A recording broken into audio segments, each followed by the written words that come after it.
Bonjour à tous. Dans cette vidéo, nous allons faire la configuration du service DHCP. Ce qu'il faut savoir, c'est que ce service permet tout simplement au serveur de pouvoir distribuer des adresses IP automatiques aux clients, étant bien sûr dans le même réseau. Donc, imaginez dans une entreprise, on a une machine, on ne va pas donner l'adresse IP manuellement à ces machines, assez pénible. Donc, voilà pourquoi on a le service DHCP qui va permettre de pouvoir gérer ce problème-là, de distribuer les adresses de façon automatique. Donc, c'est lui qui va distribuer les adresses. Le serveur qui va distribuer les adresses. Donc, c'est là que nous allons configurer le DHCP. Nous allons d'abord télécharger le paquet du DHCP. La commande pour faire le téléchargement, c'est apt-y pour pouvoir faire la validation, parce que Y veut dire yes, pour dire oui, oui, oui. Nous avons ici, là, nous allons installer le paquet is. Donc, ici, là, nous avons DHCP serveur.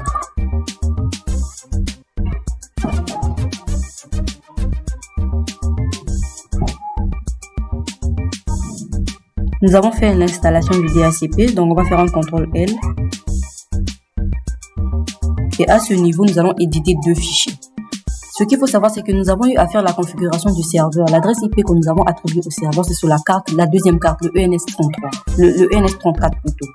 Donc, nous allons éditer les fichiers de configuration. Le premier fichier ici, là, c'est default /etc/ default. Nous avons ici, là, ISC DHCP serveur. On rentre à l'intérieur, on va numéroter en faisant un échappe 2.7 nu. À ce niveau, nous allons lui dire la ligne 4, nous allons décommenter ça parce que nous allons utiliser l'IPv4 en mode insertion. Il faut toujours passer en mode insertion. Nous allons décommenter aussi la ligne 8 et l'interface ici c'est l'IPv4. Donc on va mettre ici là notre interface, c'est ENS34 et on enregistre en faisant échappe 2.wq. Nous allons éditer le deuxième fichier, ça se trouve dans le dossier etc DHCP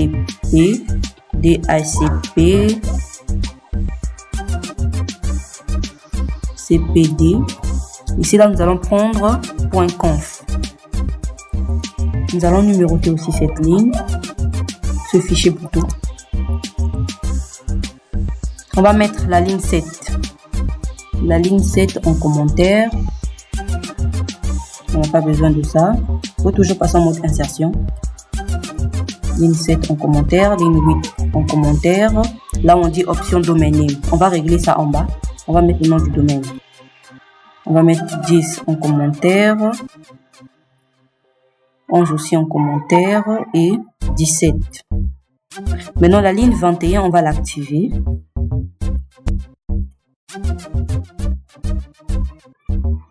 On va décommenter ça plutôt. Et on vient au niveau de la ligne 50. On va décommenter de la ligne 50 jusqu'à la ligne 58. Nous avons besoin de ce bloc.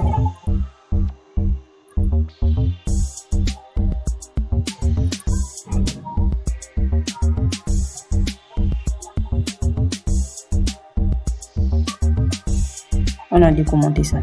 À ce niveau, subnet, on va mettre ici l'adresse réseau. Il ne faut pas confondre l'adresse réseau et l'adresse IP. Donc, l'adresse réseau, c'est 192.168.100.0. Le masque ici, c'est le /24. Donc, nous avons 255.255.255.255.0. Et nous avons ici là la plage, c'est-à-dire à partir de quelle adresse IP nous allons donner aux machines clientes. On va prendre le 192.168.100. On va dire à partir de l'adresse IP 15 jusqu'à la distribution 192.168.100. Par exemple, on peut prendre ici .200. Et à ce niveau, là où nous avons option domaine. Option domaine name serveur, nous allons mettre l'adresse IP du serveur. C'est le 192.168.100.1. Et là, nous allons mettre le nom du domaine, là où nous avons mis IP domaine. Voilà pourquoi j'ai commenté la ligne qui était en haut, là où on avait parlé de domaine name plutôt. Domaine name, j'ai commenté ça. Donc ici, là, on va mettre à ce niveau. C'était Sénégal. Bon, je vais changer ça, je vais mettre mon nom. Joël.cn.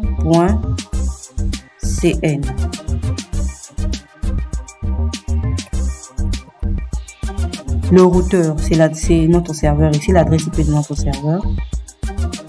Le broadcast, c'est l'adresse de diffusion. 192.168.100.255.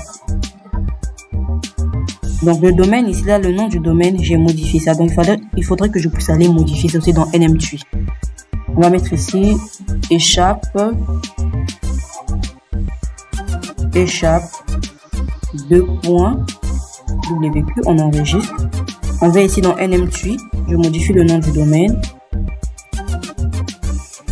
En utilisant bien sûr la deuxième carte réseau, le ENS34. Je viens ici, je vais modifier ça. Je mets ici joel.sn et je valide. Ce qu'il faut savoir, c'est qu'après avoir eu à configurer le DHCP, on va redémarrer le service DHCP en utilisant la commande systemctl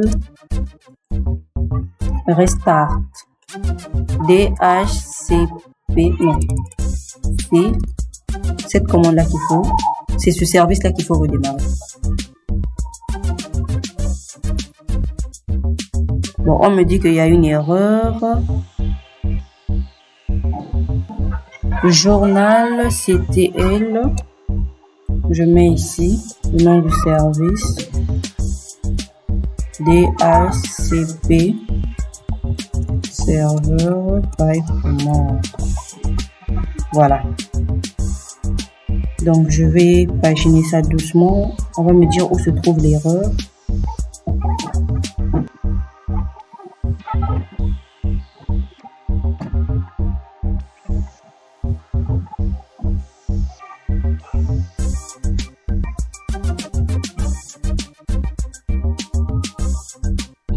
Oui, on me dit que je suis là.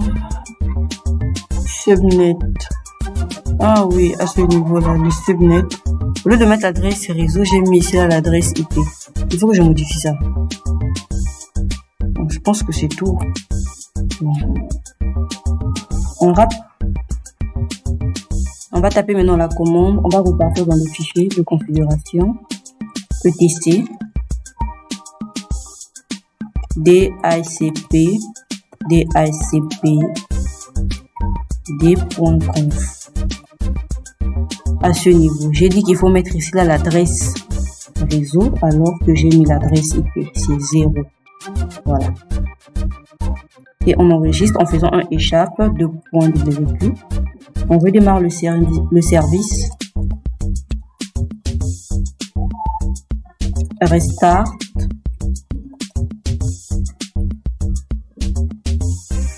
Et on voit que ça passe bien. Maintenant, je vais activer le service. Si j'ai redémarré le service, maintenant je vais dans l'activer. Enable. C'est activé et je peux voir que réellement c'est activé en utilisant ici la commande status. On voit ici là que le DHCP est activé. Pour sortir d'ici, je tape juste la touche Q. Je viens au niveau du client pour faire le test maintenant. Au niveau du client, nous allons enlever l'adresse IP que nous avons attribuée au client en faisant la combinaison de la touche Windows R. On fait ici C ncpa.cpl. On vient au niveau des cartes ici là, la carte réseau. On enlève ça, on met ça automatique. On enregistre. On fait ici la même combinaison, la touche Windows R. on tape ici le CMD. Le CMD, on fait ici IP config.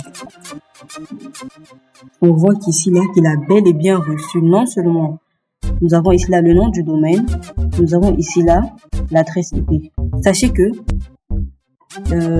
la distribution que nous avons eu à faire, nous avons eu à garder une plage de 115 jusqu'à 200. Donc, il a pris l'adresse IP à partir de 115. Et si on a une deuxième machine, on fait la même chose, on met ça à automatique, on met ça sur le même réseau, il va prendre le point 16, ainsi de suite. C'est comme ça que ça se passe. Donc, voilà ce qu'il fallait faire pour le DHCP. Et si on teste bien en faisant le PIN, il communique bel et bien avec notre serveur.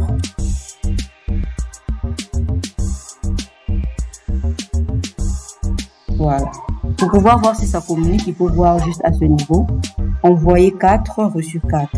Le PIN passe, ça veut dire que la machine physique, la machine cliente plutôt, arrive à communiquer avec le serveur. Voilà. C'est tout pour cette vidéo. Surtout, n'hésitez pas à laisser un commentaire, à liker, à vous abonner pour pouvoir m'encourager pour faire d'autres vidéos. Merci beaucoup.